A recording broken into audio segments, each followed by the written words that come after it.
going to rock and roll. We're going to go fast. I'm going to share with you, and let me tell you, I'm going to be speaking to several different person types, and I want you to hear this information today in multiple different ways. First of all, raise your hand if you are a real estate agent. Raise your hand if you're a real estate agent. Okay, I want to see okay, and hold on. Okay, everybody is. All of you are real estate agents. Perfect. Okay, and so I want you to hear this information in several different ways. Okay.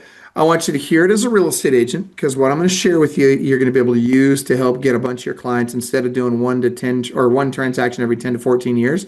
I want you to get a bunch of your clients doing 1 to 4 transactions a year. Okay, so and what I want you to do is I want you to copy what I do here. Like I see you've got your note taker going, great. Then you take your notes, you plug that into ChatGPT, have it make you a PowerPoint, and all of a sudden you could just do exactly what I do today for your people. Okay, and that being said, I also want you to hear this as an investor.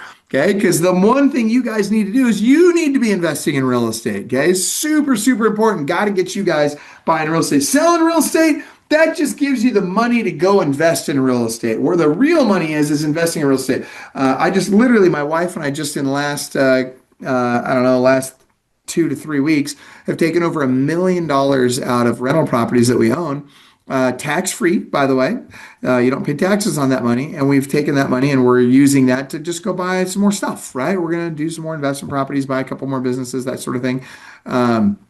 And we've really learned how to really leverage that money to accelerate that. I'm going to show you a lot of that today. But I want to get you guys doing it, okay? If I could tell you one thing, like you guys, every single person on this call needs to be buying at least 1 rental property per year, no matter what. I don't care if you have to beg, borrow, steal. I don't care. Well, maybe don't steal, but but other than that, like if you got to sell a kidney, if you got to sell your spouse's kidney, while they're asleep, I mean, they're hard sleepers. Maybe if you're lucky, I'm kidding. Don't do that. But you get my point. No matter what it takes, you guys got to find a way to get the cash together to buy at least 1 rental property per year. Brandon, if I can get you to put that camera on for us, brother, appreciate that. We ask that everybody on this call be on camera. Brandon, there we go. Perfect. Thank you, Brandon. Good to see you, brother. And Brandon, you are also a real estate agent, correct? Yeah, that's right. Just north of Houston. Perfect. Good. All right. So I'm just walking everybody through kind of what we're going to be talking about today. All right. So we got an hour and a half together, guys. We're going to go till about 9:30 Pacific today. And then another way that I want you guys to think about this is I want you to think about this as not only what you should be doing, but some of you might be in markets where, maybe you're on the West Coast, maybe you're on the East Coast, you're somewhere where it's difficult to, like Houston's a good market. The only challenge with Houston, and by the way, you guys should all put what market you're in along with your name. It should say your name and then the market you're in so you guys get referrals from each other. Just throwing that out there. That should be standard operating procedure for you guys on every Zoom call that you're on.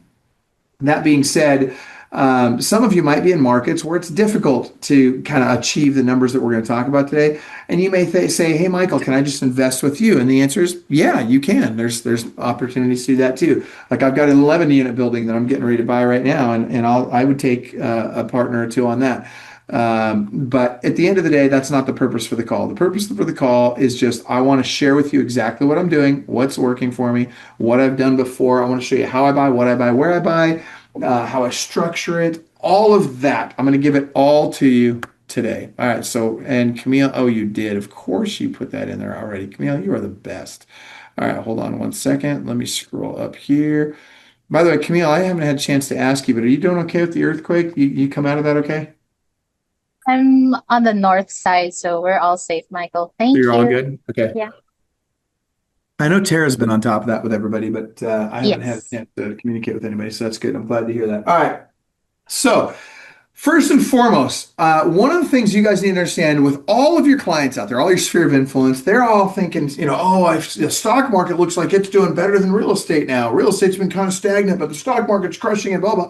And so one of the first things you got to do is you got to convince them real estate's better than the stock market. And it's actually really easy when you know how to do it. So I want you to take notes, okay? Very important you take notes, but write this down. IDEAL. Real estate is the ideal investment. And here's how we do this. Income. I go buy a rental property. That rental property is going to kick off anywhere from $750 to $1,250 a month, positive monthly cash flow all day long, day one, as soon as I buy it. Now, if I take my $100,000, and we're going to, by the way, everything we talked about today, we're going to use a $500,000 house as our example property and a $100,000 investment to buy it, right? Very straightforward numbers, okay?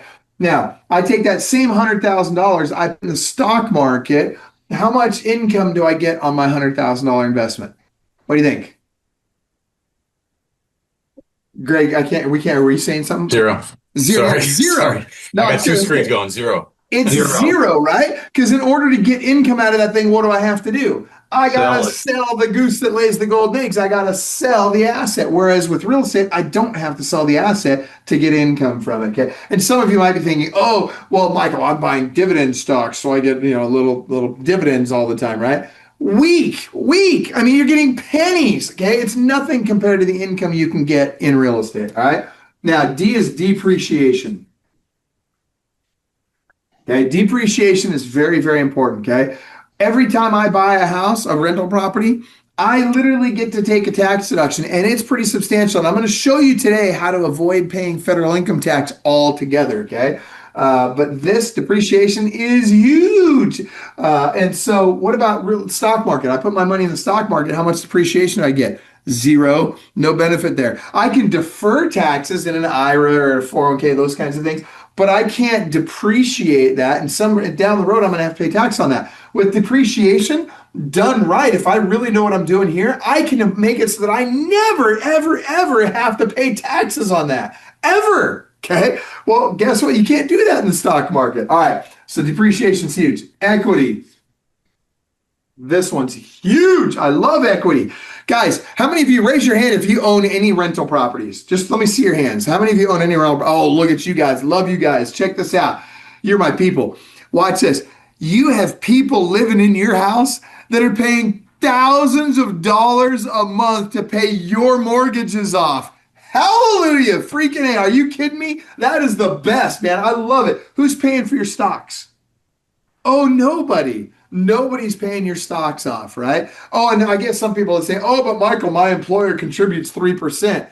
Big freaking deal. That's a trap, man. That's like dangling garbage out there and hoping you'll bite on it. Are you kidding me? 3%? Guys, these guys are paying 100% of it. You're making money every single month. Even if the thing doesn't go up in value, they're paying that mortgage off, and that's money that you get to keep in addition to the positive monthly cash flow. Massive. All right. A stands for appreciation.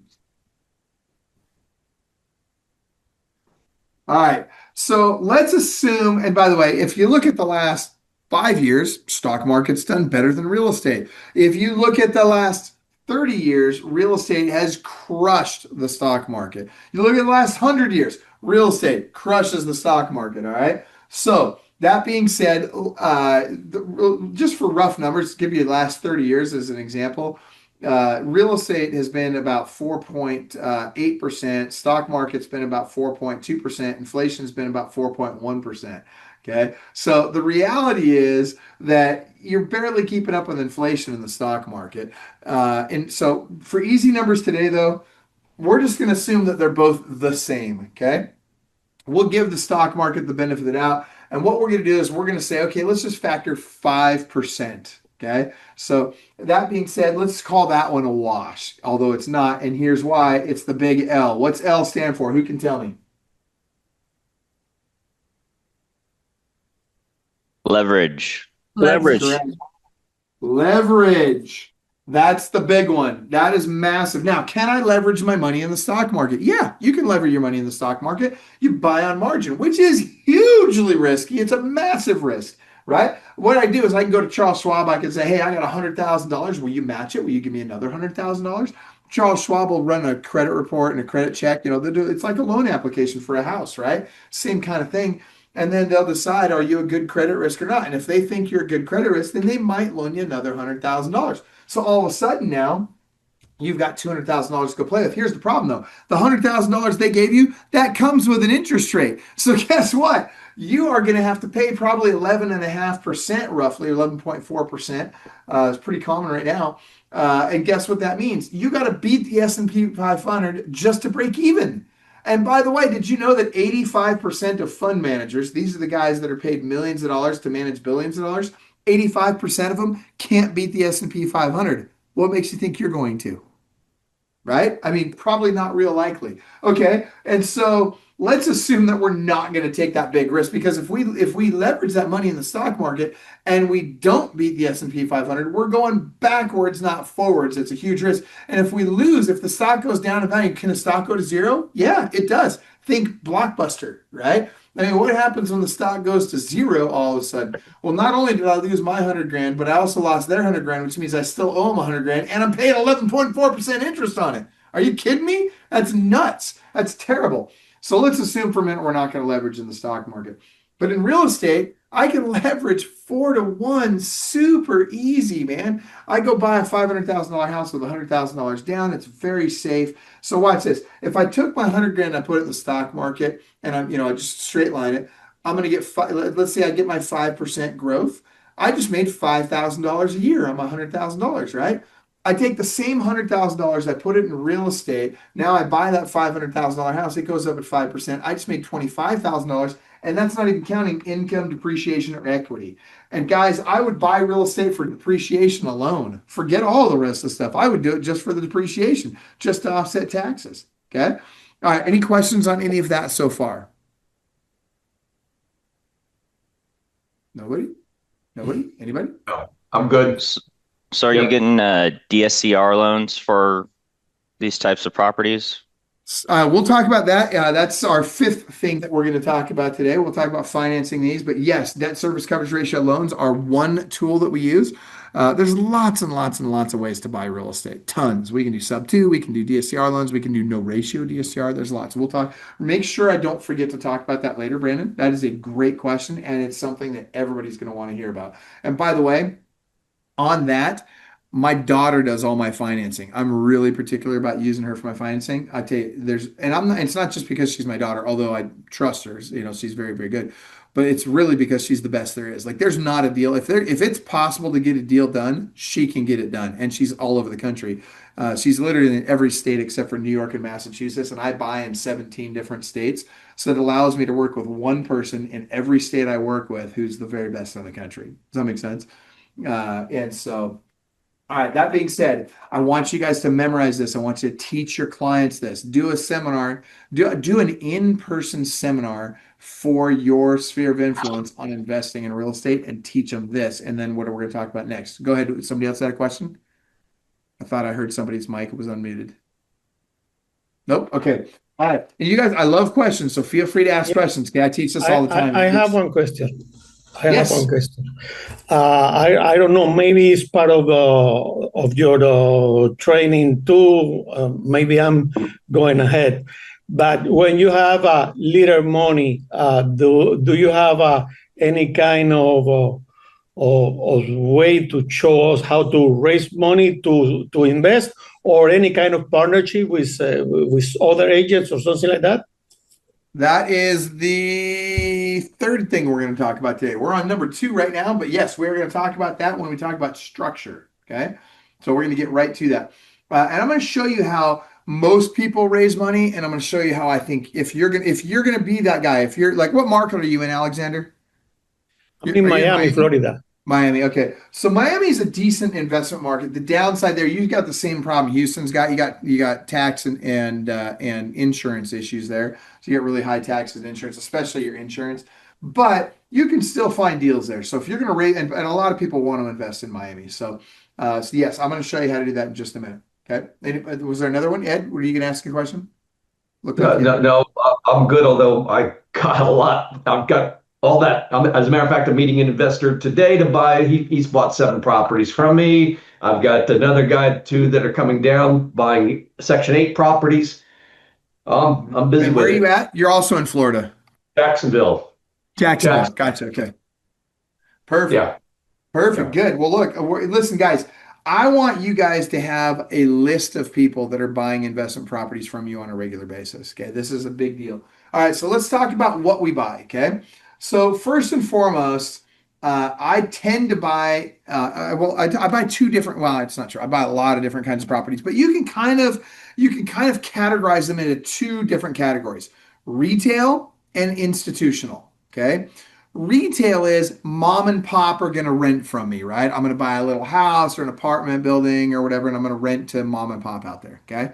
That's retail. Then I got institutional, and institutional is I'm renting to government entities, nonprofits, corporations, right? I'm doing things like battered women's shelters, sober living houses, halfway houses, those kinds of things, right? And then, of course, we do multifamily, commercial, single family, all that kind of stuff. But what I really want you to understand about this is that if I'm buying retail, okay, I only buy retail in red states. Why?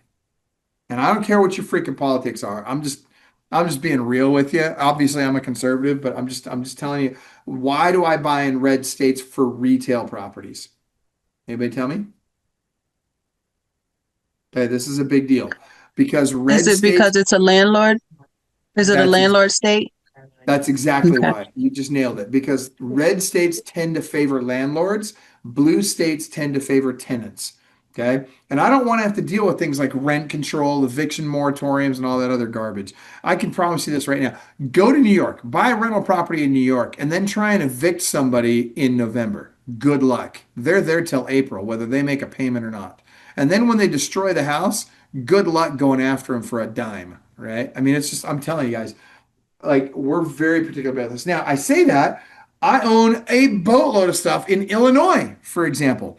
And guess what? Illinois is about as blue as it gets, right? I hate to say it, but it is. And so guess what? The only things I own in Illinois are all institutional because with institutional clients, I don't have to deal with eviction moratoriums and rent control and all that other nonsense. Okay. Any questions on that? This is a big deal. Okay. It's really important to understand this. All right. All right. And by the way, if you guys have questions, just open up your microphone and shout it out. Okay. Just interrupt me whenever you want. Okay. All right. Now, I also buy on the 1% rule. Okay. What that means is if I buy a house for $500,000, it must rent out for $5,000 a month, or I won't even consider it. Like it's not even a starting point for me until it meets at least that. And just because it meets that does not mean I'll buy it. Okay. But that's the starting point. It has to be at least that good. Okay. Now, next, I want to make sure that I always have 20 to 50% equity in every property I buy. 20 to 50% equity. Now, what does that mean? So I can go and I can get a really good deal on a property. I could get it for 20% below market, and that would be great. Now I've got 20% equity in it, even if I get zero down or whatever. Okay, so I would do that. Or I put 20% down on a property. Now I've got 20% equity in it, right? Or maybe I get 10% off and I put 10% down, okay? Either way, I got to know that I'm going to have 20% equity in that property no matter what, okay? Any questions on that? Yes. Ed, just open your mic. And are you raising your hand or are you just yawning? Sorry. There we go. Can you hear me? Yes. Can you hear me? Okay. So what about building equity through rehab? You buy a property, for Yeah. 50,000, you put 10,000, 15,000. Now it's worth 90. Super happy to do that. Yeah, that's fine. Now, I will say this. I don't do fixers personally, okay? Now, I'm not saying fixers are bad. I just am running so fast. I don't want to have to build crews all over the country to do rehabs for me, right? So I don't personally do anything that needs more than $10,000 in work, and then we just get 3 bids. They get the work done. It's not a big deal, right? But is that a great way to do stuff? Yeah. Part of the issue too is, and again, I'm not saying buying fixers is a bad move. It can be a very good move, especially for somebody who's just getting started, right? But I'm like Grant Cardone. You guys know who Grant Cardone is? Like Grant and I kind of have a similar strategy. I don't want to paint walls. I don't want to replace countertops. I want to buy really nice properties in really good areas that are going to be in high demand. And I want stuff that's good. It's already ready to go. Like I won't build an apartment complex. I won't do it. I'll buy one, but I'm not going to build one, right? And is there money in building them? Yeah, there's guys that make a ton of money doing that. But I'm not looking for a job. I'm looking for an investment. Does that make sense? Like, I don't want to be involved in this stuff at that level. I want to write a check one time, hire the right person to run it, and be done, right? So, great question, Ed. Any other thoughts on that? I also got started by doing turnkey rentals. particularly in '08 when I was buying foreclosures and whatnot, fixing them up, putting a tenant in. And then I had people coming all up from France, from Trinidad, from all over wanting to buy instant cash flow. And, so it worked out for me. The only thing is that I sold too many of them instead of keeping them. And that's the other thing. I don't do flips for that same reason. And here's the other thing you got to remember: flips is active income. It's a job, right? But buy and hold, that's passive income, man. That just kicks off money for me every single month, no matter what. So you and I are very aligned that way. Agree that. So I appreciate that a lot. All right, watch this. I also want to have 20. Oh, let's back up. Sorry. 50% equity. I never want more than 50% equity. This is very important. And here's why. Well, first of all, what do you guys think? Why would I not want to have more than 50% equity? There's two reasons. Okay, reason number one is if I don't have if I have more than 50% equity, I'm not leveraging my money enough. And I want my money working harder for me than I work for money. Okay, this is a very important principle, and it really guides everything I do. Look, okay, as soon as we're done with this call, guess what my work day looks like the rest of the day? It's over. Why? Because I'm gonna go for a hike with my wife or something, right? I'm gonna go do something fun. This is the last call I have today, right? And I'm able to do that because my money works for me. I don't have to work so much for money. And I don't have to work for money at all anymore, but I choose to work as little for money as possible. I want to get it working for me. So I want to make sure I'm leveraging that. But I don't want to over leverage it, right? So that's why I got to make sure I maintain at least 20%, because if I have to get out of a property, I want it to write me a check. I don't want to have to write a check to get out of it. Okay. That's a really important factor in this. So that's my safety net. Now, the other reason I want to make sure I never have more than 50% equity is for risk mitigation. Now, this is a very big deal and something that most people don't think about. So I'll give you an example. I had a tenant, I don't know, a couple of years ago, fell and hurt themselves. They got drunk and fell in a house, one of my houses that I own, and they hurt themselves and they wanted to sue me, right? So what's the first thing they do? They go get an attorney. What's the first thing the attorney does? The attorney looks up the property and they say, oh, well, that property has just been refinanced in the last 4 years, which means it probably doesn't have a lot of equity in it. So here's how it's going to work, Mr. Tenant. If you want to sue this guy, you need to post a retainer fee of, call it $3,500 or whatever. Then you're going to have to pay me on a monthly basis until we get through this thing. It could take us anywhere from 2 to 3 years to go through this process. At the end of it all, you may or may not win. If you win, great. You might make enough back to pay me back. I'll pay you back the money you got, that you paid me and maybe some more. But if you lose, you're out all that money. And oh, by the way, if we lose, you may also be on the hook for attorney's fees for Mr. Hellickson, right? And what do most what do most tenants not have a lot of? They don't have a lot of money. And so if their attorney has that conversation with them, they're going to be like, okay, well, it doesn't make a lot of sense to sue this guy. But if the opposite happens, what if the attorney says, hey, I looked up the property, there's no mortgage on the property. Tell you what, you don't even have to pay me a retainer. I will take it on contingency, which means that I will pay for all the expenses leading up to, a court date, leading up to the end of this thing being resolved. I'll do all the work. I won't charge anything. I mean, the numbers are going to add up, but basically you just have to pay me a percentage. So when and if we win, you give me 40% of the winnings, and they call you guys crooks at freaking 5%. Give me a break. And so, they're like, okay, well, I want 40% of the winnings, and you keep the rest, but I will shoulder all of the expense between now and the end of this thing, right? What does the tenant say then? Oh, let's go. Let's sue him, right? So I'm a lot more likely to get sued if I own a property free and clear than I am if I have a mortgage on it and I've got at least 50%, or sorry, between 20 and 50% debt on that property. Any questions on that? Anyone? No. Okay, good. All right. So 25% arbitrage. What is arbitrage? This is a very, very big deal. All right.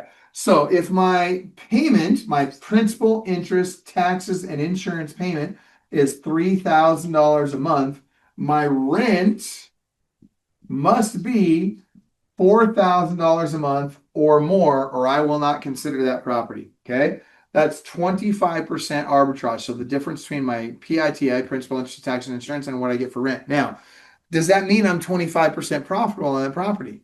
No, because I'm going to have maintenance and vacancy, right? Which is going to probably chew up most of that 25%.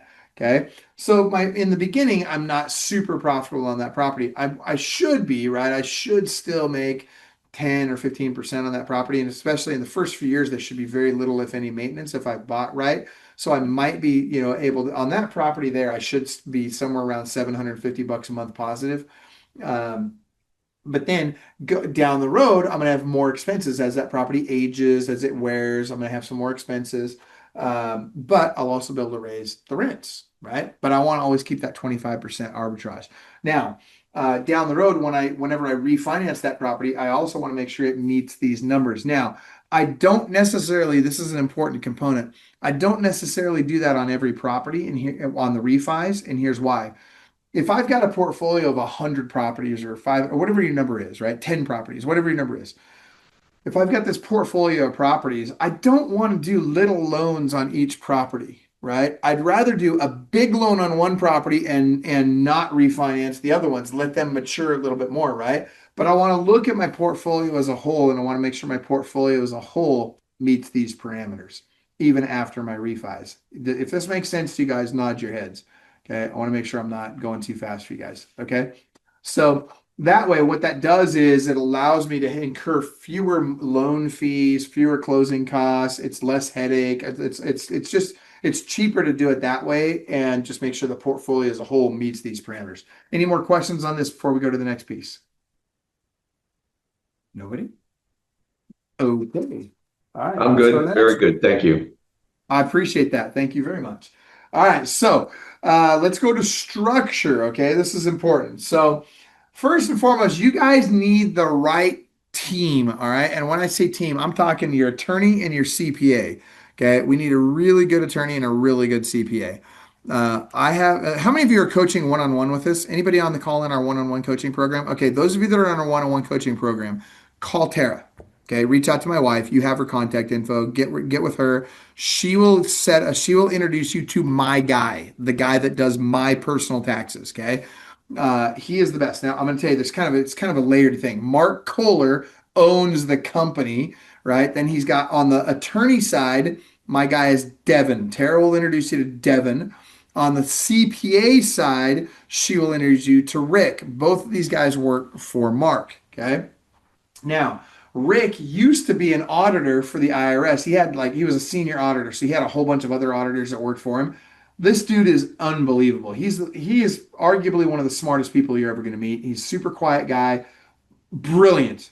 Okay, I have literally, since I've been using him, I've paid zero in taxes since I've been using this guy. And by the way, I've been audited twice. And that my involvement in an audit is a 20-minute phone call with him and the IRS. And then that's it. And then he calls me up a year and a half later and says, "Hey, we're done with that audit." And I'll say, "Well, how much do they owe me?" And he laughs. "What do you mean, how much they owe you?" I'm like, "Well, you know how I roll. I don't pay taxes. What do they owe me?" He's like, "Okay, $5,600, right?" And so, but I always went on the audits. Why? Because he knows what he's doing, right? Now, those of you that are not coaching one-on-one with us, I want you to go to clubwealth.com/CPA. Clubwealth.com/CPA. By the way, those of you that are coaching with us, you do not get to refer my guys out to anybody else. Okay. Keep them to us. I need them to have room for our coaching clients. You know what I'm saying? And these guys are already very busy as it is. Okay.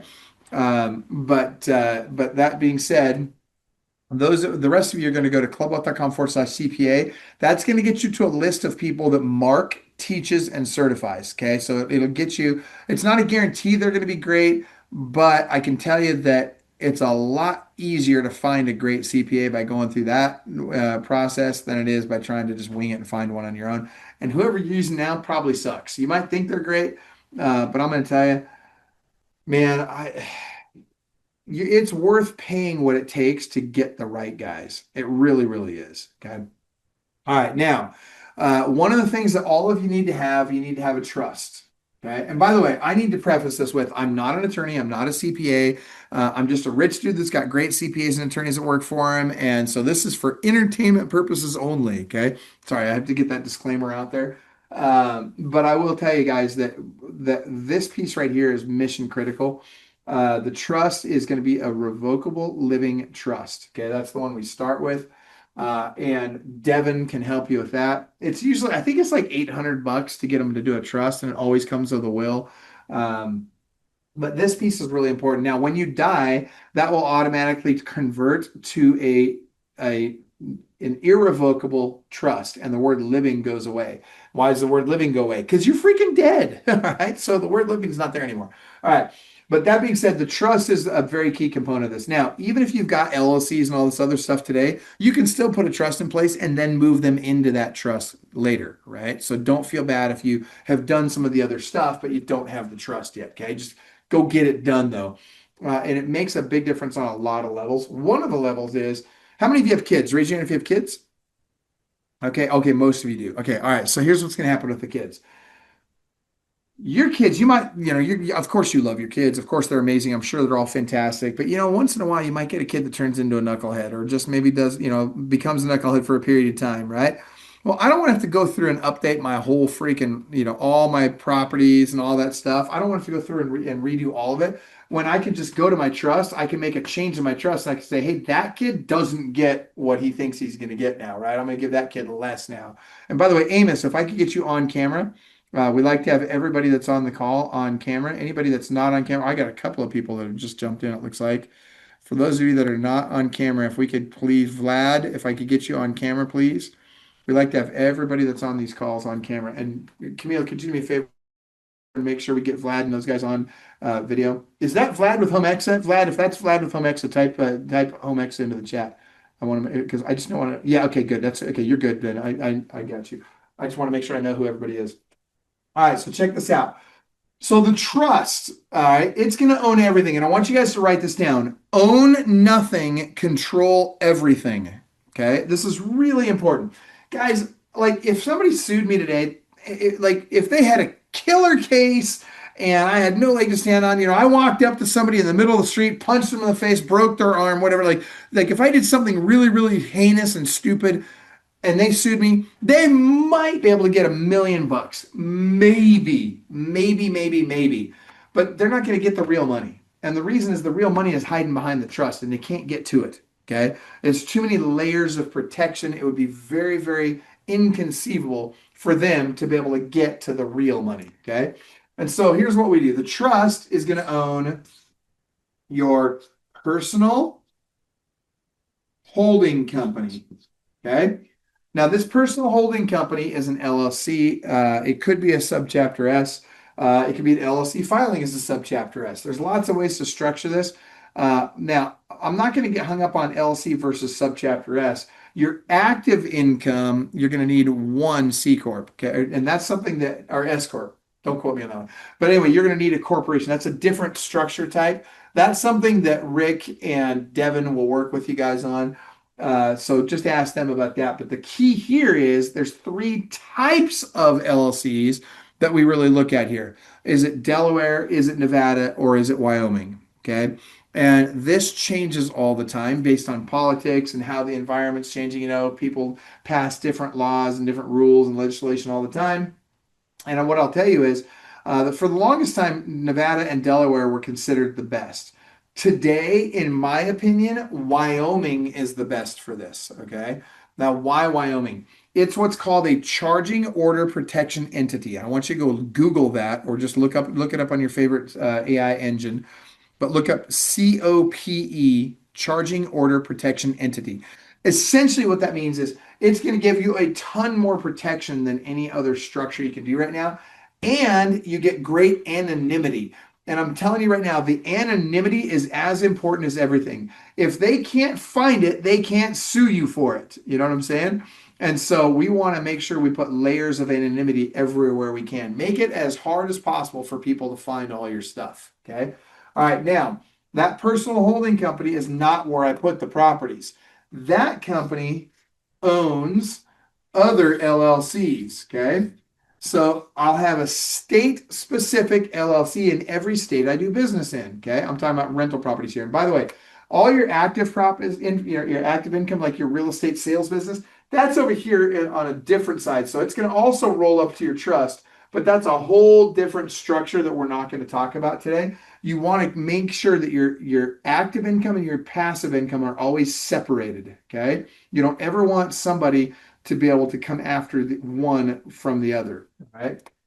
Now, let's just say I've got Ohio, Illinois. Let's say I've got Washington. I've got Arizona. Okay, wherever. Okay, I got all these different. I got 17 states I buy in. Actually, I'm getting ready to add an 18th right now. But that being said, if I have, and this is important, if I have 1 to 5 properties. And by the way, Camille, if there's, I see somebody's typing something in the comments here. Vlad from, okay, that was just Vlad from home. Okay. All right, never mind. But if I've got 1 to 5 properties, I'm going to separate those 1 to 5 properties in separate LLCs. Okay. And here's why. I want to make sure I separate the liability. And it's really hard. Your first million you make is the hardest million you make. Okay. I promise you that's the hardest one. Once you get from a 0 to a million, getting from a million to 10 million is actually very easy. Getting from 10 to 100 million is even easier, okay? But it's that first million that's the toughest to make. And so what I want to do is I want to protect that first million at all costs. Now, we're going to spend a little bit of extra money because each one of these LLCs costs us money to set it up, costs us money for the tax and accounting each year, right? And so there's a little bit more expense by doing it this way, but it's a lot more protection. What I don't want to see is I don't want to see somebody sue you, come after you, and take you for all of your properties all at once. That's very demoralizing, and a lot of people never recover from something like that. Okay, so we want to play that fairly safe. Now let's assume for a minute. We'll just use Illinois as an example. So if I'm going to buy.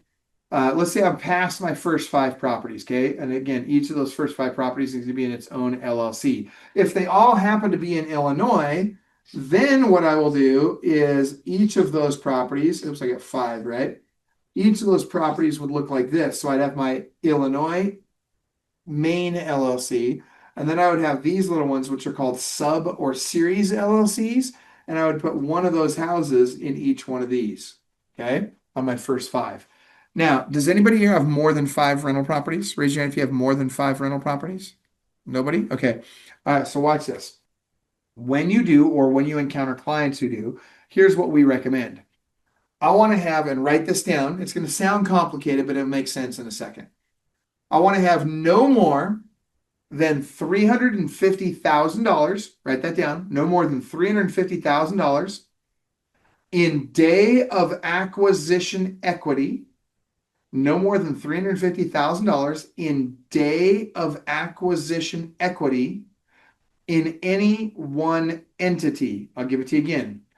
No more than $350,000 in day of acquisition equity in any one entity. Now, what that means is, let's say I've got $400,000 to go invest. So I'm going to go buy 4 houses. I'm going to put $100,000 down on each house, and that gives me $100,000 in equity in each one of those properties, right?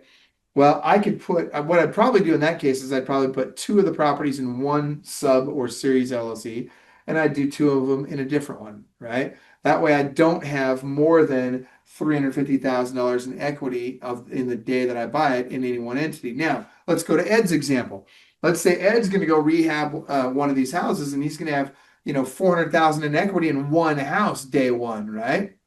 Well, that one goes in one, and any other properties that I bought, and I would want to put in separate sub or series LLCs, because I never want to have that much equity sitting in one spot. Questions, anybody? Nobody? I got a question. Yes, please, Brandon. So do you get the loan in your LLC's name? Like, should you get the LLC before you qualify for the loan? That we're going to be talking about that, not next, but next. That's number 5. So yes, I do that in my LLC. And here's the thing. When you buy these houses in your personal name, and most of your lenders suck. Okay, I'm just going to tell you guys that right now. And I don't mean that in a mean way. I'm just saying most lenders are lazy. They suck. They don't really see the big picture. Okay. Yeah, and so they're playing checkers. Most lenders are just trying to get that loan done. Okay. And so they're going to do it in your name because it's a whole lot easier to do the loan in your name and get you a better interest rate. And they're thinking, oh, I got to compete on interest rate. That's all that matters. That's what people care about, right? is interest rate, interest rate, interest rate. Screw the interest rate. I don't care about the interest rate. I care about how easy is it going to make it for me to buy more properties down the road. I need to be playing multi-level chess. I need to not be just thinking about this transaction. I need to think about the next 10. How is this transaction going to impact the next 10 that I'm going to buy? Does that make sense, Brandon? Yeah, that makes sense. So I'm refinancing a property right now, Mm-hmm. and I didn't reinstate my LLC. So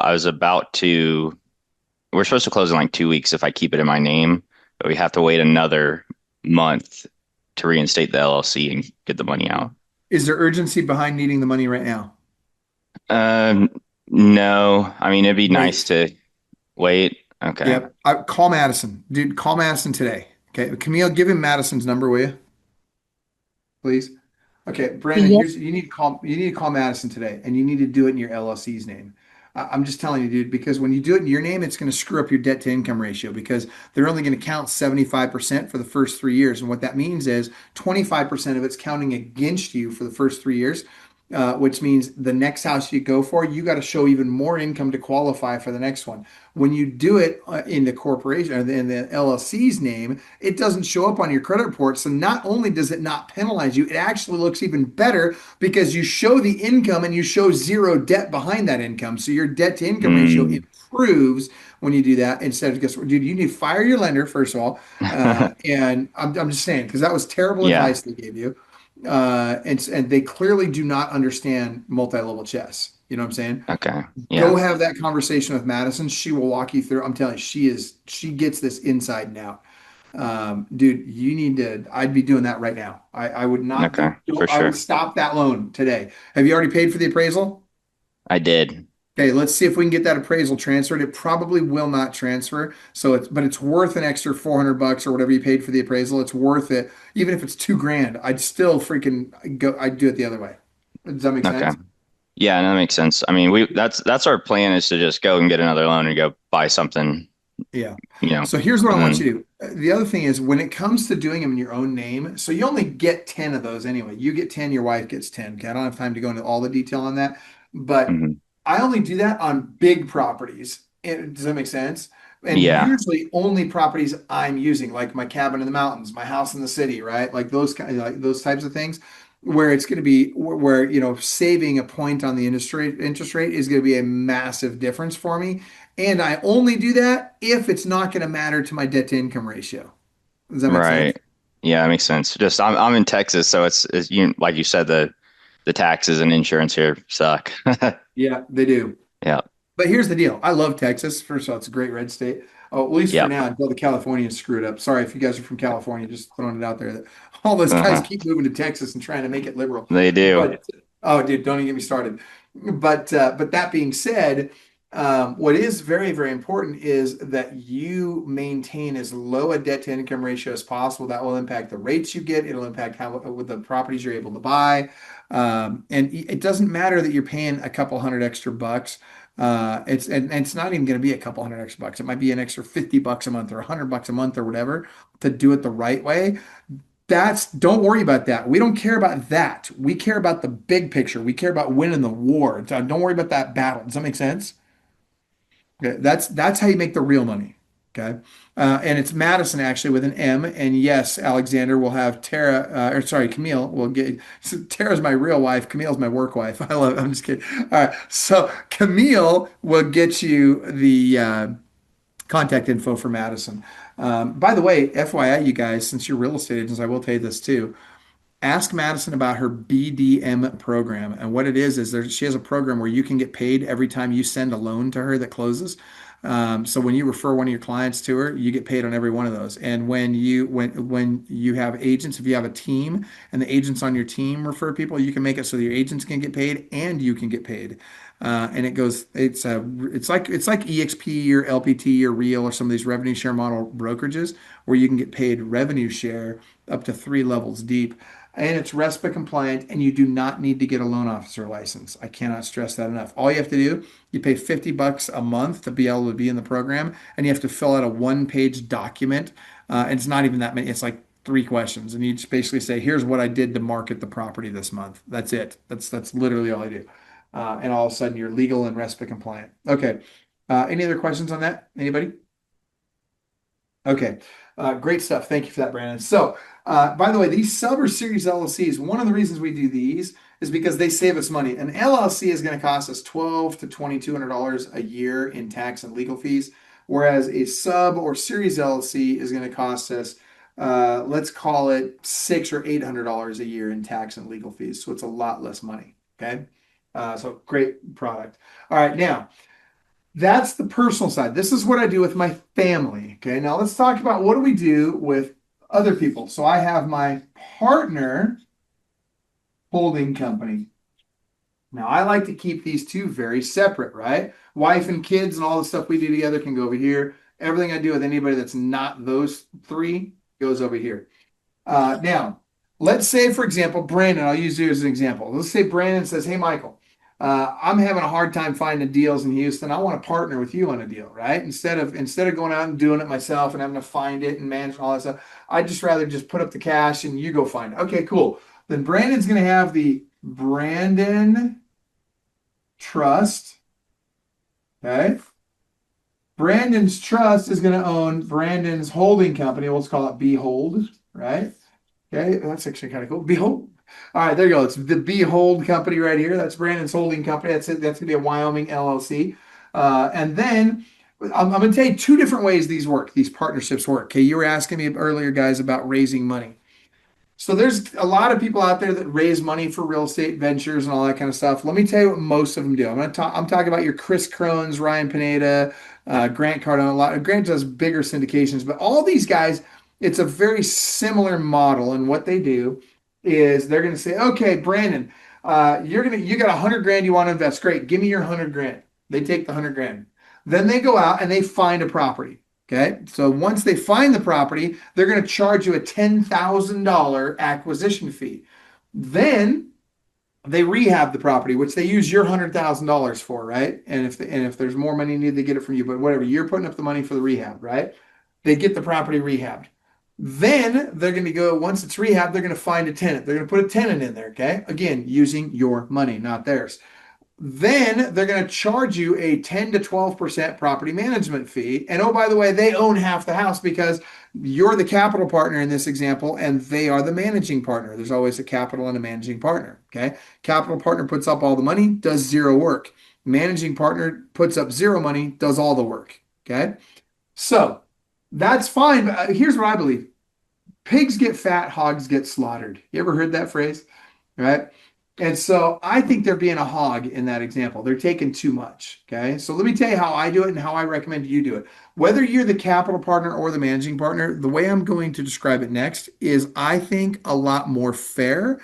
I think it's more reasonable. And I think that it's going to help you. If you want to get capital partners, it's going to help you get a lot more capital partners. If you want to be a capital partner, you're going to make a lot more money by doing it this way. And it's going to be a lot safer for you. Okay. Here's how I do it. So Brandon comes to me and says, Michael, I want to do a deal with you. I want to partner with you on a deal. Fantastic. How much you got? Oh, I got about 100 grand. Great. All right. So tell you what I'm going to do, Brandon. I'm going to go out. I'm going to create 123 Main Street LLC. Okay. So I create 123 Main Street LLC. I'm going to take my money and I'm going to fund it with my money. Okay. I'm going to go out. I'm going to find the property. I'm gonna go out and I'm gonna acquire that property.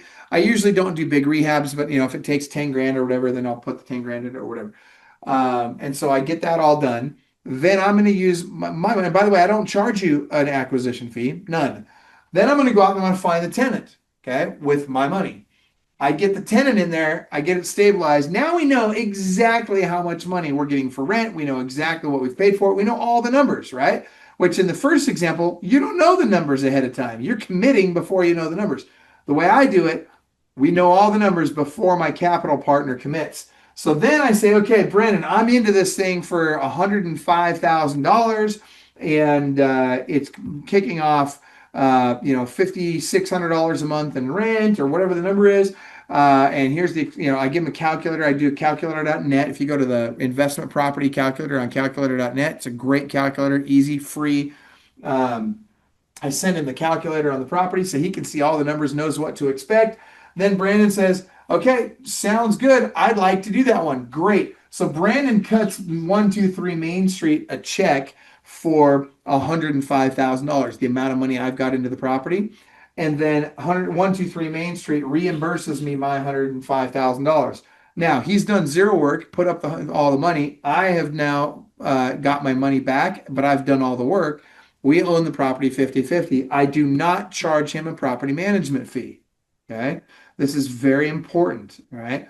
Now, let's say 4 or 5 years down the road, all of a sudden that property has enough equity in it that we could refinance that property, get Brandon his money, his $105,000 back out of it, right?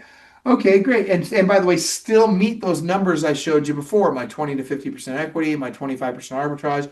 We can meet all those numbers and give him his money back. Great. Then if he and I agree, which I always do, I'm fine with it, then he's going to say, hey, I'd like to get my money back out of it. Great. We refinance that property.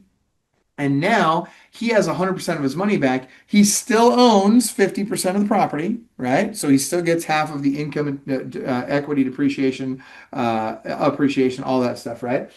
Now, at that point, that's when I start charging a property management fee because the monthly cash flow on that property has come down, which has a big impact on my income.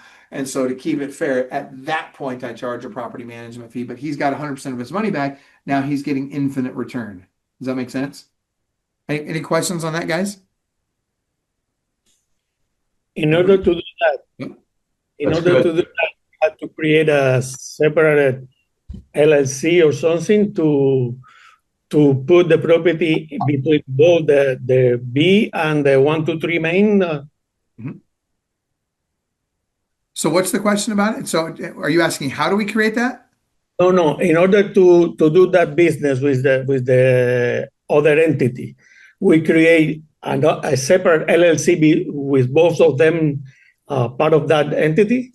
Yeah. So what happens is the managing partner creates that LLC. So I'm always the managing partner in these, right? And so for me, I always create that LLC with my money, right? Which I get reimbursed when he puts his money in, right? But what he's doing is he's not buying the house. He's buying the half of the entity that owns the house. Does that make sense?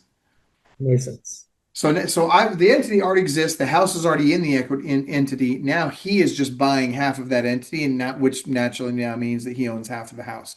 And by the way, he also gets like the tax deductions, the depreciation that rolls right down on his K1. He gets half of it. I get half of it. Right? It's very straightforward, very clean way to do it. Make sense? Yeah, that's the best way to do it, in my opinion. All right, and then I see there's a comment here. Hold on, let me see what it is. Good treasure billing. I'm going to say yes. I agree. Thank you for that.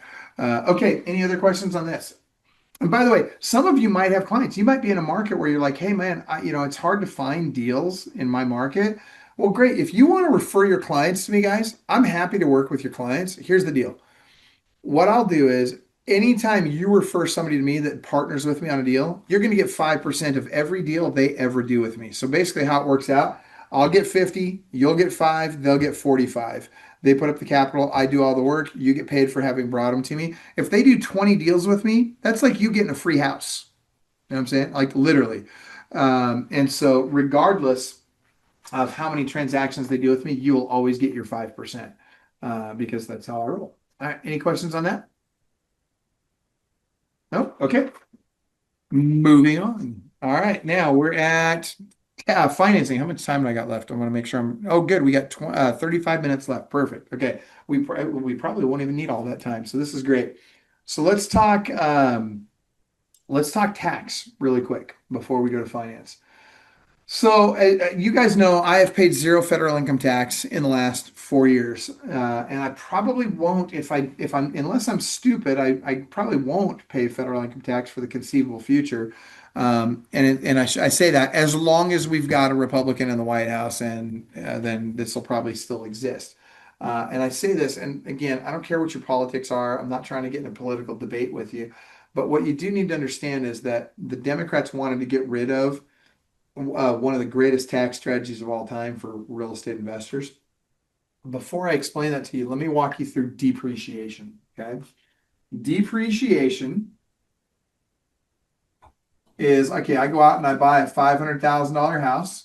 Okay, the value of the land on that house is probably $100,000. The value of the improvement on the land, that is the house, the apartment, the hotel, the office building, the oil well, whatever's built on the land, that is going to be about $400,000. Okay, that's generally the case. Now, doing the math on this, the government's going to say, look, we're not going to give you a tax benefit on the $100,000, the land value, because that just goes up in value. But what we will do is we're going to give you a tax benefit on that $400,000 because we recognize that things wear out. The roof wears out, the carpet wears out, the electrical wears out, stuff wears out over time. So we're going to give you some benefit there. So you can take that $400,000, divide it by 27 and a half years. All right. And then every year for the next 27 and a half years, you can take that number off of your taxable income. Okay. So if you are in, let's say, a 38 to 48% tax bracket on this $500,000 house, you're going to save about $6,000 or $7,000 in taxes you won't pay every year for the next 27 and a half years. It's a pretty good benefit, right? Everybody can take advantage of this. All your clients can take advantage of it. You can take advantage of it. You don't have to be a real estate professional. Everybody can take advantage of this. This is called straight line depreciation. Okay. All right. Now, after that, now let's go to the real big benefit. Okay. And this is where Mike, him, love him or hate him, call him the felon, the misogynist, the orange man. I call him Donald J. Trump, the guy that makes me even richer. And let me tell you why. Because old DJT back when COVID hit, he says, hey, look, we're going to have a problem here. If I don't do something and stimulate the economy, we're going to have an economic meltdown. So what do I got to do to get this real estate market moving, right? He's a real estate guy. And he says, well, why don't I just incentivize people that are already investing in real estate to invest in more? Like people that are good at real estate, why don't I get them to buy more? And so, because what I don't want to do is I don't want to incentivize the guy behind the counter at 7-Eleven to go buy a bunch of rental properties. Because if I incentivize that guy, he's going to go screw it up in 4 or 5 years from now. We got another economic meltdown, another foreclosure crisis on our hand, like 2008 to 2011, right? And so he came up with something called accelerated or bonus depreciation. And here's all this means. It's very straightforward, okay? And what it means is instead of writing that $400,000 off over 27 and a half years, let's let real estate professionals, I'm talking about full-time real estate agents, full-time real estate investors, full-time property managers, people that should know better, right? Let's incentivize those guys to buy more real estate. And instead of writing it off over 27 and a half years, let them write that off in years 1 to 15, much of that in year 1. Okay. Well, what does that mean? Instead of saving $6,000 or $7,000 a year off my taxes, which I would save on straight line depreciation, on that exact same $500,000 house, exact same structure, now I accelerate it because I'm a real estate professional. I accelerate it. I can now, in year 1, I can save over $35,000 on my tax bill year 1. Let that sink in. I literally save over $35,000 year 1. And then in years 2 through 15, there's a bunch of more money that comes in years 2 through 15 that you get to save. Now, if you understand the time value of money, that's a very big deal, because what that means is that if I take that money and I go invest it in more properties, guess what happens now? Now, all of a sudden, my money's accelerating, right? This is a really big deal, you guys. And so I love this. Now, I'm going to be honest with you. The Dems, and if you're a Democrat, I would recommend going to senior pastor, do a little repentance there. I'm just joking, totally kidding. But what I will tell you is the Democrats, not the normal, like the middle of the road Democrats, but the far left Democrats, they hate Donald for whatever reason. They just think their whole platform is whatever he says, do the opposite, right? Well, they didn't want this to stick because it was Donald's idea. So guess what they said? They said, we're going to try and get rid of that because they wanted to sunset in 2027. 2027, it was supposed to go away. Okay. But the Donald got it added into the big, beautiful bill.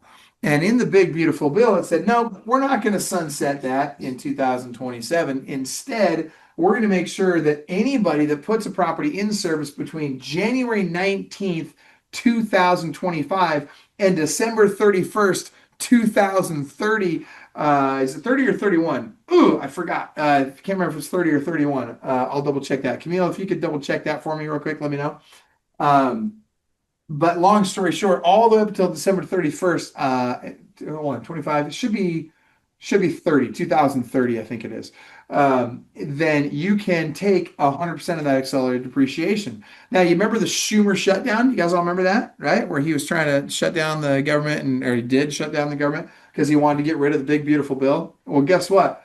One of the things he wanted to get rid of was accelerated depreciation, but Donald put a stop to it. He says, nope, we're going to make sure we mobilize everybody. And guess what? You still get to take advantage of that. So if we're fortunate, if we still have Republicans in office, if we're still controlling House, Senate, and the executive at that point in time, there's a very good chance that will get extended again. Okay. I'm really optimistic that will get extended again. If we lose in the midterms, guys, these midterms are more important than people realize. If we lose in the midterms, that could go away. So one of the things you need to do is you need to be buying as much real estate as you can, as fast as you can, and accelerate everything you can on that. Now, your crappy H&R Block accountants and CPAs, they're going to tell you not to accelerate the depreciation. Why? Well, because if you do and you decide to sell it 5 years down the road, then you have to pay back that benefit you got. It's called depreciation recapture. Write that down. Depreciation recapture. Well, that's only partly true, and here's why. Because there's two great ways to never pay depreciation recapture. Can anybody tell me what either one of them are? Anybody know? 1031. 1031 1031 tax-free exchange. Yes, ma'am. That is a fantastic one. 1031 tax-free exchange is a great example of a way that you can avoid ever paying that depreciation recapture. You know the other way? It's even easier. Refinancing? Nope. Well, you're on the right track, though. You just die, right? Now, Oh, what do I never. mean by that? Okay. Watch this. Brandon, are you going to die? You're going to die, right? Right? Watch. One day. Are you going to die? What's Yeah. that? One day. One day. One day, eventually. Alexander, Yeah. you going to die? Ed, you going to die? Like, we're all going to die, right? Every one of us is going to die at some point. And when we die, our kids inherit the property. Guess what? They don't have to pay. They don't have to pay There it is, depreciation recapture. This is why you hear the phrase refi and die, right? It's just, you just keep refinancing that thing and sucking money out of it until you eventually die and you give it to your kids. And by the way, not only do they not have to pay the depreciation recapture, they get something called, watch this, with that property, when you die, you bought it for $500,000. By the time you die, Brandon, you're a young, healthy guy. That thing's probably going to be worth $2 million by the time you die. And you know what your kids get? They get what's called, write this down, you guys, stepped up basis. Stepped up basis, which means they get to redepreciate the property from the new $2 million value. Oh my gosh, if that doesn't blow your mind, I don't know what will. Guys, that's the Say that holy one more time, Mike. right? Okay, so when you die, they get to redepreciate the property from the new $2 million value or whatever it's worth at that point in time. Okay. Okay. So what that can do is that'll help offset any estate taxes, death tax, any of that stuff. It offsets all that kind of stuff. Guys, this is how you give your kids property and how you transfer your wealth to your kids without them getting taxed to death on it. You know what I mean? Like, this is a really, really big deal. Okay? It really is. Like, this is such a huge deal. And this is why we got to keep Republicans in office. I'm just telling you, because I'm telling you guys, Republicans have been fighting really, really hard to keep this in place. It is not easy to keep this in place. There's a lot of opposition on the other side to get rid of this. Okay. Any questions on that? Oh, let's back up. Your clients. Okay. So first of all, if I could get you guys all or most of the money that you've paid in taxes in the last 3 years, if I could get you all or most of that back, by a show of hands, how many of you would consider coaching with me at that point? Raise your hand if you'd consider it at that point. Raise your hands. By the way, some of you already are coaching with us, so your hands should definitely be up. But check this out. I want you to have that same conversation with your clients, because did you know there's a loophole here? And by the way, I'm going to get you the money back. Okay, first thing you're going to do is I'm going to get you with the right CPAs, and we talked about that earlier. And then we're going to take advantage of accelerated depreciation. And if you have a rental property that you own already, dude, we're going to get you some money back. It's there to be had. Brandon, were you going to add something? Oh, I was just gonna ask, so we can't amend our tax returns if we didn't. 3 years. You can go back 3 Three. years. Yep, Okay, that's exactly cool. what you do. So we'll get you the right tax guys, have them go back in, amend your tax returns back 3 years. Now, I'm going to tell you this. When you amend your tax returns, you have a higher likelihood of getting audited, but it's not a big deal. When you have these guys do your taxes for $150, you can buy audit insurance. Um, and that just means that if you get audited, then the CPA will go through and they'll deal with the whole audit, so you don't have to do anything with it. I pay the $150 on every one of my entities to have the audit insurance, and I just don't ever worry about it. It's never a concern for me. Okay. It's really good peace of mind. And I've been audited twice in the last 4 years and come out smelling like a rose at both times. It's not a big deal. Okay, so watch this. With your clients, most of it, like, okay, Alexander, you're in freaking Miami, bro. Everybody's got a short-term rental property in Miami. Everybody, man. Dude, that's a great market for short-term rentals. And so I guarantee a whole bunch of your clients, your sphere of influence, a whole bunch of those people have a short-term rental. Well, did you know there's a loophole so that even if they're not a full-time real estate professional, if they own a short-term rental and they do most of the management on that property, and there's a few other things, I'm not going to go through all the qualifications on this, but there's a loophole and there's a decent chance that they can qualify for accelerated depreciation because they own a short-term rental property. So what you do is I want you to go call all of your clients and I want you to say, all your sphere of influence and say, hey, if I could get you all or most of the money you've paid in taxes in the last 3 years back, would you consider buying another rental property with me if I get that money back in your pocket? What do you think they're going to say? Of course they're going to say yes, right? And so now you get them with the right CPA, and we get that money back for them, right? And then you take that money and go buy another rental property for them. In fact, Alexander, in a market like yours, where you've got, again, lots of short-term rentals there, I would go down to, and I'm guessing it's probably the city where you're at. In some places it's the county, but Alexander in Miami, I'm guessing it's the city. I want you to go ask the city. You're going to do what's called a public records request. Okay. And it's also called a Freedom of Information Act request. FOIA, Freedom of Information Act. So go down to the county, and I want you to ask them for a list of every single person that has applied for a short-term rental property permit in the last 5 years. And then call them all up and ask them that question. I'm telling you, you're going to find some people that they didn't even know they could do this. They didn't even know this was an option. And you're going to make their day. And you're going to find some people that are not only going to be able to refi, then get them. So you're going to get in with the right CPA. Then you're going to get in with Madison. Have Madison then help them get the next loan. I'm telling you, making sure that they are getting the right loan is so important, you guys. I cannot overstate this. This is really important because we want them to be able to keep buying more, right? Okay. So anyway, you'll find some transactions that way. Anybody else have any questions on that? All right, so that's tax, okay? Now, I'm going to show you really quick another way to avoid federal income tax, and it also has to do with building generational wealth, okay? So think about this. There's two families, right? The Vanderbilts and the Rockefellers. Both were the richest families of their time. The Vanderbilts said, hey, we got this pot of money, and when we die, we're going to give you a piece, and you a piece, and you a piece, and you a piece. And they gave it out to all their heirs. Well, guess what? 2 generations later, that entire fortune was wiped out, gone, because there was no guardrails, no education behind it, nothing, right?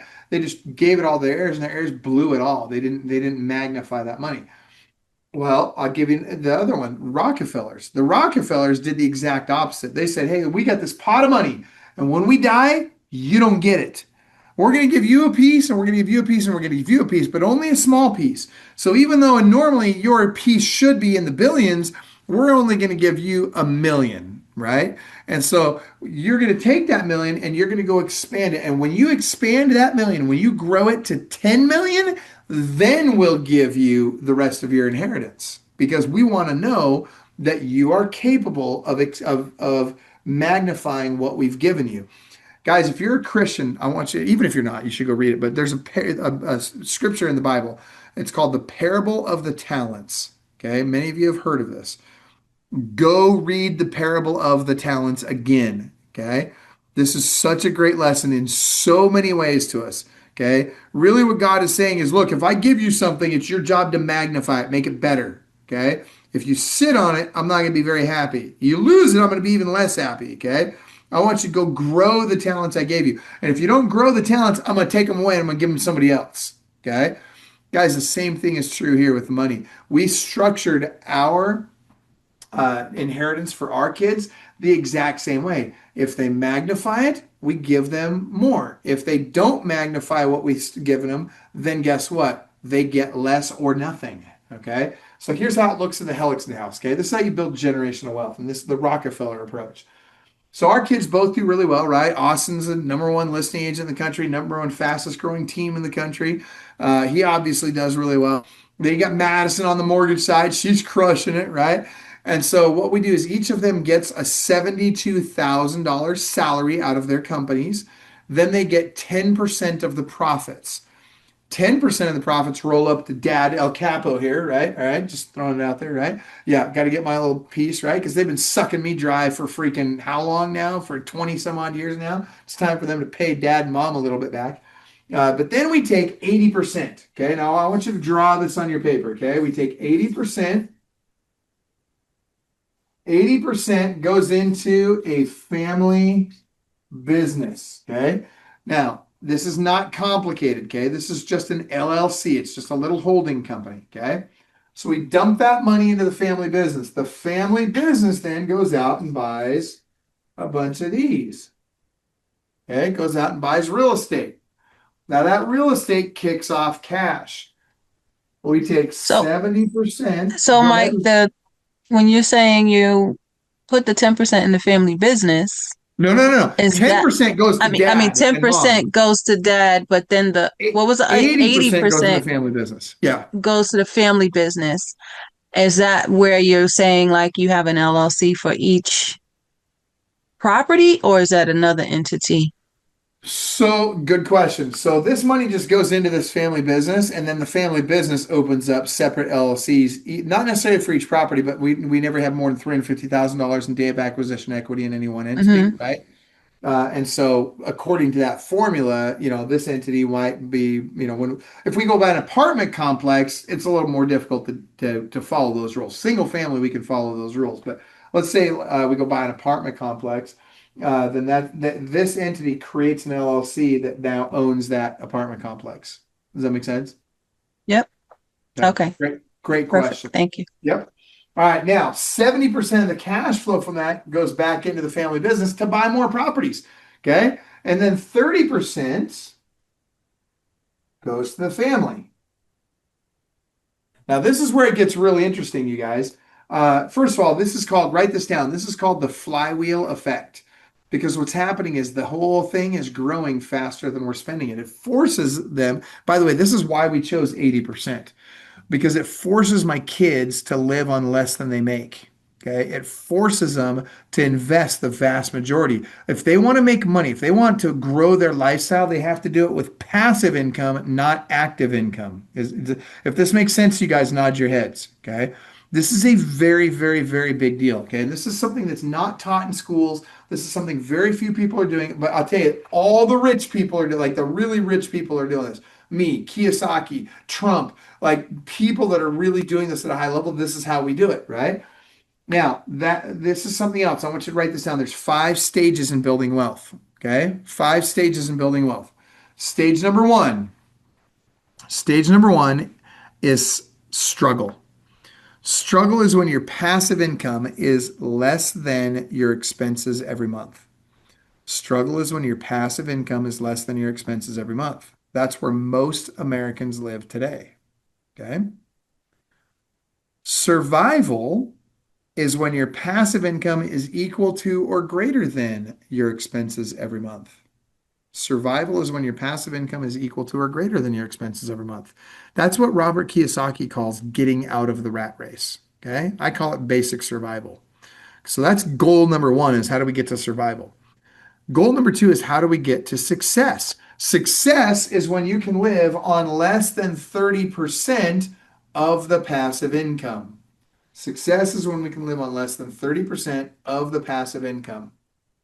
Now, significance. This is where it gets insane. All right. This is where you start doing really, really well. So significance is when I'm not even taking that 30%. That 30% dumps back into the family business.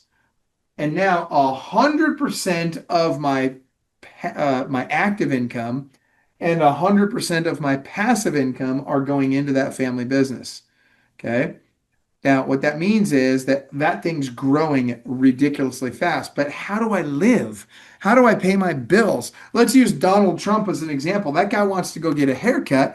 I mean, it's probably 20 people to comb that sucker over, right? So how the heck is he going to go get all that money to go pay for that comb over, right? What does he do? Who can tell me?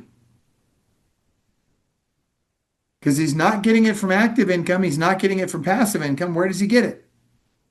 Leveraging the properties. That's exactly right. He borrows it against his portfolio, right? So when you think about it, significance is when you can live on less than 30% of the growth of the portfolio, okay? Now listen careful. This is where it gets really crazy. If you just had a $10 million portfolio, which sounds harder than it is, okay? It's not hard to get to 10. Anybody can do it in 8 years, and you could probably do it in a lot less. But if you just bought one house a year for 5 years, and then 5 years from now you're buying 2 houses a year, 8 years from now you've got a $10 million portfolio. Pretty straightforward, okay? Now watch this. At $10 million, if it goes up at 5%, that's $500,000 that it went up, right? If I borrow 30% of that $500,000, that puts me at $150,000 of tax-free money that I can do whatever I want with. I can buy whatever I want. I can, if I wanted to reinvest it, I could, but I could use that to buy shampoo. I could use it to buy a trip to Hawaii. I could buy food. I could pay for my mortgage, whatever, right? That's significance, right? Now I take the other 350 of growth and I take that out too. What do I do with that? I go buy more real estate with it. So you think about this. Think about all that money that's going in now to buy more real estate. My little 30% is growing exponentially every year because I'm not buying, at that point, I'm not buying, $1 million a year in real estate. At that point, I'm buying $5 million a year in real estate. So I'm literally 50% growing this every single year. So if it's 150 this year, next year, it's 225 next year that I've got. And then I add 50% every year. I'm growing my 30% by at least 50% a year. Dude, I'm telling you guys, it grows so fast it'll make your head spin. Okay. And by the way, it's all passive at that point. Now you don't have to work. Okay. It's a very big deal. Any questions on that? Yes, I have one question. I always heard about that when you borrow money, you don't have to pay taxes on that money that you borrow. When That's you right. earn money and you start paying that on the money that you paid back that loan, don't you have to pay the taxes then? No, because guess who's paying it? I'm not the one paying for it. Who's paying for it? The family business. No, it's the tenants. The rent. It's the tenants are paying for it, right? And so that's just income in, expense out, right? So that's just cash in, cash out. So there's no tax to be paid there either, right? Now, if I have positive cash flow, then I would have to pay tax unless I use that positive cash flow to go buy more, which then gives me depreciation. So now I'm rolling all that back in. So that offsets my active income. Same thing with my passive income, roll it all back in, no taxes to pay. I borrow it. I'm telling you, like when you really wrap your head around this, and you may have to watch this webinar 8 or 10 times. A lot of people do. Okay. Come back to this as many times as necessary. But I'm telling you, when you really wrap your head around this, you start to get it. You're like, whoa, wait a minute. Like if I just sucked it up, tightened my belt, and lived a little lower, a little more frugal lifestyle for 5 years, I could do whatever I want the rest of my life. I mean, that's literally what we're talking about here, right? And so, guys, I'm telling you, when you dial this in, you think, watch this. Benjamin Franklin once said, the best way to save money is the avoidance of tax. And this is back in a day when they were pitching freaking tea into the Boston Harbor over 2%. Okay. What are taxes now? Everybody on this call is paying at least 50% in taxes. I guarantee you. By the time you figure all the different kinds of taxes you pay, you're all paying half of what you make in taxes. Okay. What if we could get you back 30 to 40% of that? What if most of that, and so I'm talking if we can get you all of the federal income tax back, think about if you took that money and like watch this. Let's say you had to spend $100,000 on tax, like you were going to have $100,000 tax bill this year. What if instead we took that money, invested it in real estate? Now who's buying the house for you? It's not you. It's the government buying the house for you. It's everybody else that's paying taxes that's buying the house for you, right? Guys, when you really get you sink your teeth into this, it's exciting. I mean, I know I sound like a total nerd right now, but it's so exciting because you can grow this with money you've already got, money you're already spending. Just take that money and put it in real estate instead. So, all right, good stuff. Any questions? Yeah. How can we get access to this recording again to watch it later? Camille, on this one, let's do this. Camille, why don't we post this one on YouTube? Can we do that? Yes, Okay. Michael. So, Yeah. Alexander, I want you to reach out to Camille and she will get you a link for YouTube once this gets posted on YouTube. Okay. Thank you. All right. Great questions, guys. Anybody else questions before I move on? All right. I want to talk about lending. Okay. Let's talk about loans. Okay. Very important. Okay. So you got residential loans, you got commercial loans, and most lenders, your typical lender that you're working with, in your local market, all they do is residential loans, right? They're not a commercial lender. They don't have as many options. They're really playing what I call chess, right? They're just not. I'm sorry, not chess. They're playing checkers. Sorry, they're playing checkers. So they're not really doing things at a super high level.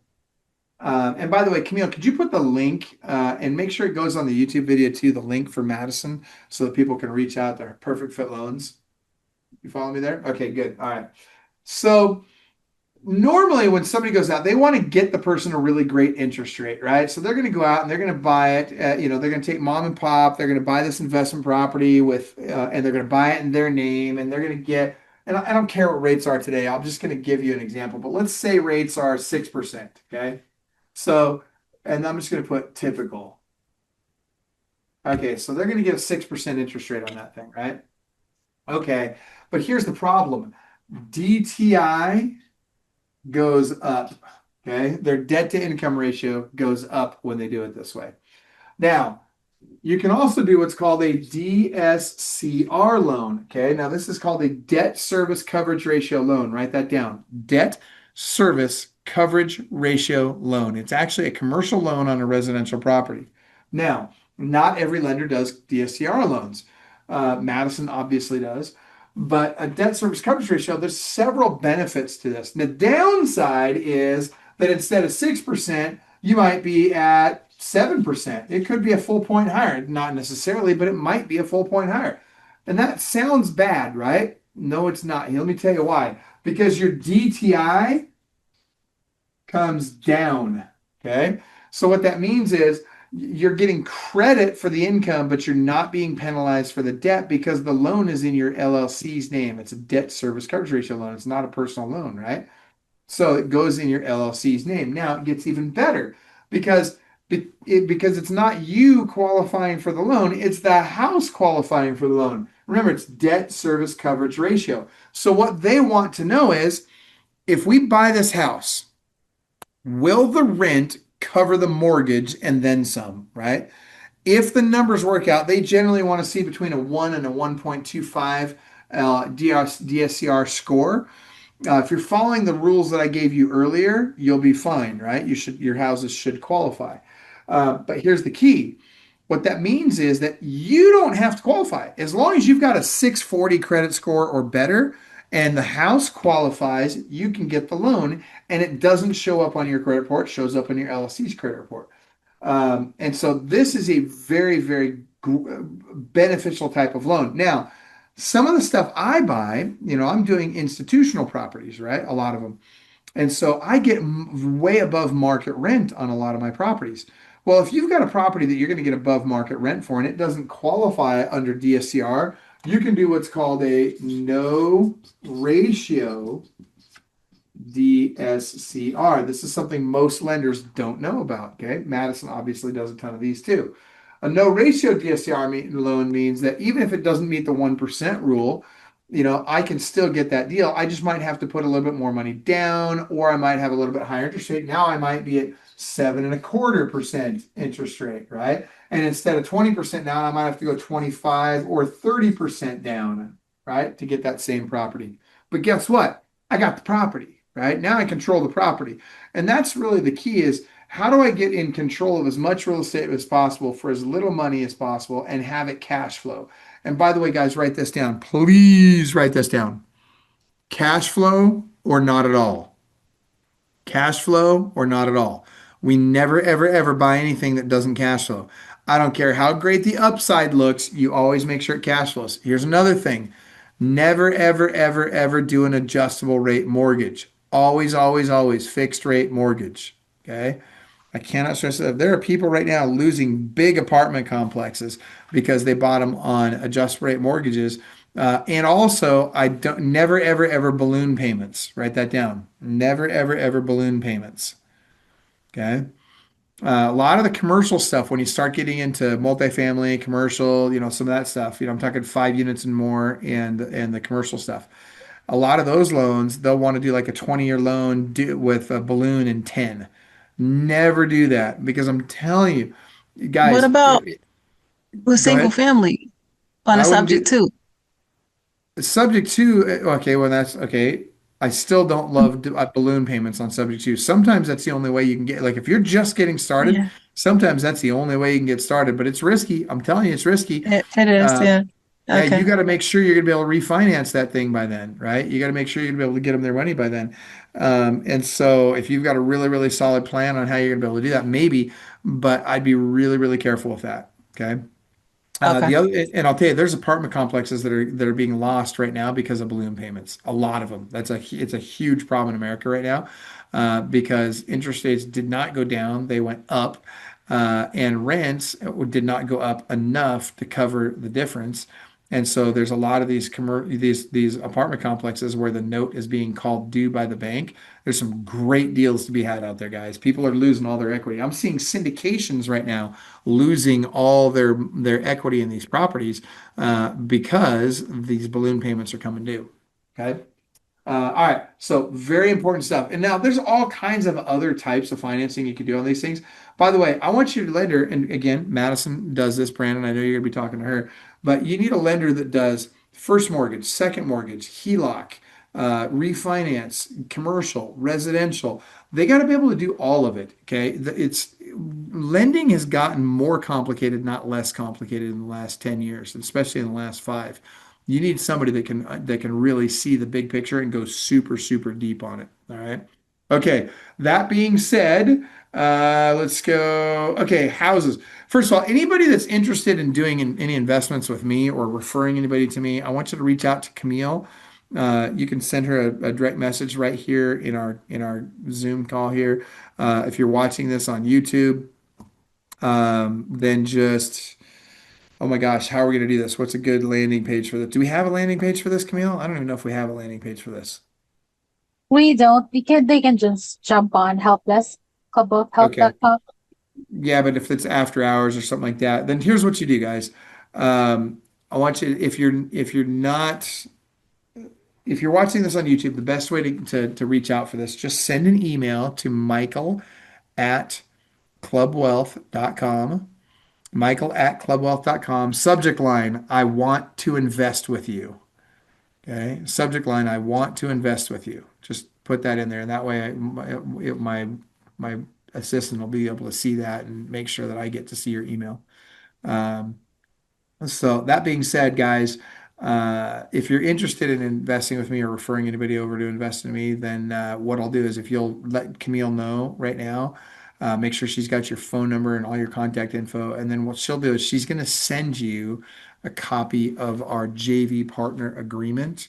And what I want you to do is just take a look at that, read through it, make sure that it makes sense to you. Reach out to me with any questions when you feel like, yep, I got all my questions answered. It makes sense. Initial it. Once you've initialed that, that's going to tell me you want me to start showing you properties. You're not committing to anything at that point. You're just saying, hey, I'm interested in doing something with you, and I agree in principle with the stuff that's in this document. and then I'll start sending you properties, and then you just raise your hand and say, "Hey, I like that one. I'd like to be a partner on that property. What's it look like?" And then we go from there. Okay, and then you would sign the real, you'd actually sign an actual JV partner agreement for that property. Ed, were you going to ask a question? I think you had your hand up. Yes, if we want to, if we don't have if we're not ready right now with money to bet with you, but we have client that we can send it to you, can we send you that email and explain Yeah. you that? Reach out to Camille right now, give her your contact information, and then that way she'll label you as interested, interested in partnering. She'll label you as that in my CRM, and then she'll send you the JV partner agreement, and she'll make sure we don't drop the ball on our end. Okay. And then whenever you or your friends are ready or your clients are ready, just let me know. I'm happy to help. I don't take that many new partners very often, because most of the stuff I just do with my own money. But I'm starting to get a lot more opportunities again. And the reason I'm getting a lot more opportunities is because a lot of these buildings are starting to go under because people bought stupid, right? And so there's a lot of opportunities are starting to come up. Like this, it's a small one, but I got an 11 unit one that just came up. In fact, I got to deal with the contract on that tonight. But it's a great little deal, and and so it's one that I'm comfortable taking a partner.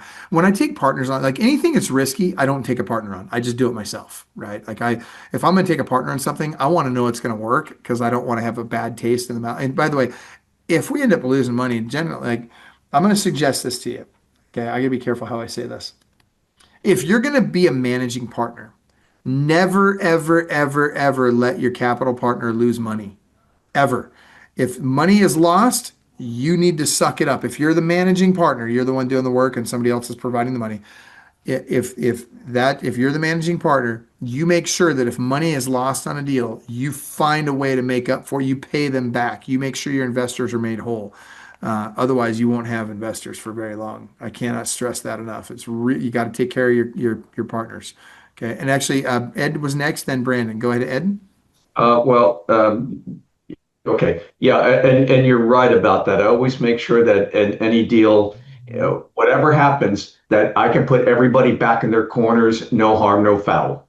That's exactly right. If you got to write a check out of pocket, that's what you do, right? Yeah. I got one right now. I've out of all the stuff I've done, it's the first time I've ever had a deal with a partner that's not done what it should.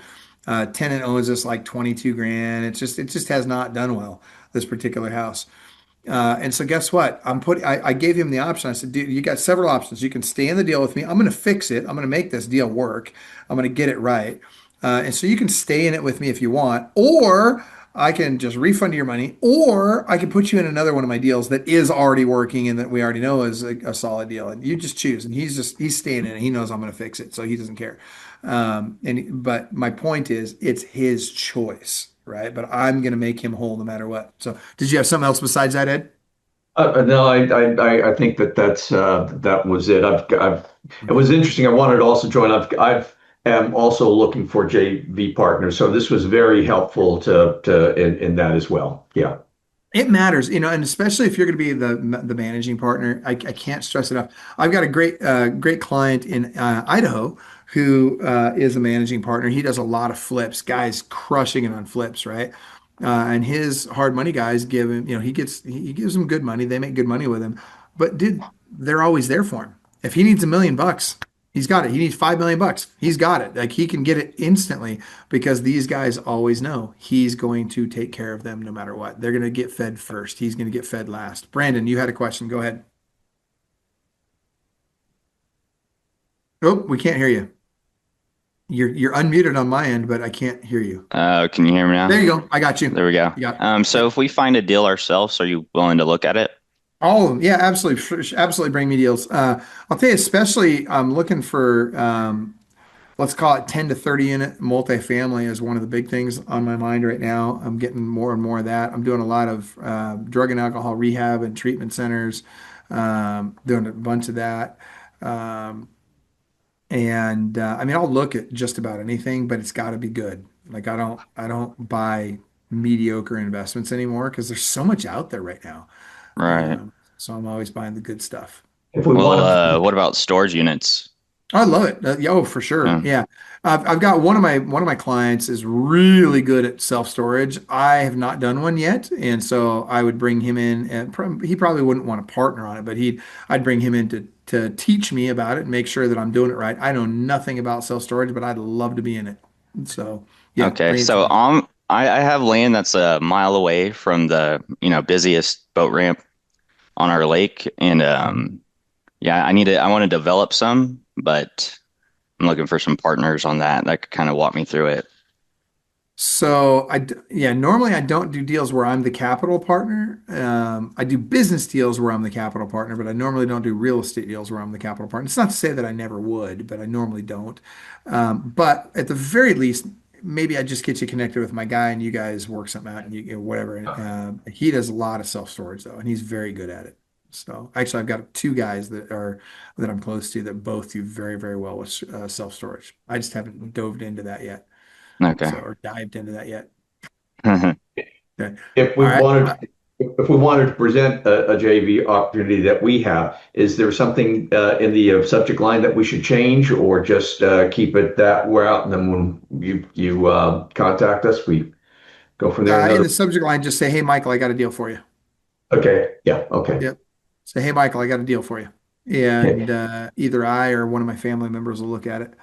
Sure. It's usually either Austin or I will look at it. Okay. He's starting to really get into it. Madison's actually starting to get really into buying them herself as well. So we're finally getting to that point with everybody in the family now. It's exciting. So yeah, send those over. All right. Anybody else? Michael, I saw on the follow-up bus that some of the program say cash offer or something like that. Do you have any seminar that show us where to find or what to do to find those properties? Are you home Exa, Alexander? Yes, I am.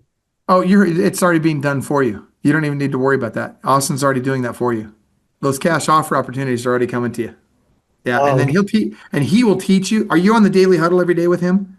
Yes. Be on that daily huddle. I will tell you right now, the single most important thing you can do if you're with Home Exit is be on that daily huddle.